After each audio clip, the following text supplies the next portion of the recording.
Well, the question of whether or not living in San Francisco has motivated me to talk about this, I would say that when I moved here, I developed more friends who are gay and lesbian and open and were more used to being political about it. And I had some very good friends who pushed me on the issue, who long before anybody in this room would have asked me, why aren't you asking the question? Why aren't you? They would say, why wouldn't you ask it? And they were the ones who brought me up to date on the idea of, well, if somebody's married and has kids, you'll write that. And that's the whole idea that that you don't ask people about their sexual orientation.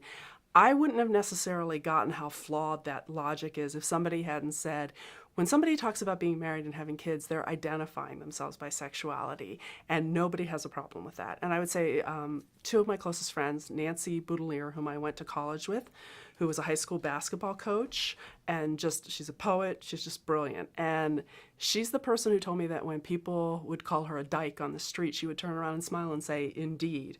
She's a very brave, very smart person, and she managed to push me on this issue in a way that occasionally I'd feel a little bit defensive, but Nancy is a great teacher, and she had a way of making me feel like it was a responsibility, because she's somebody you always sort of want to live up to.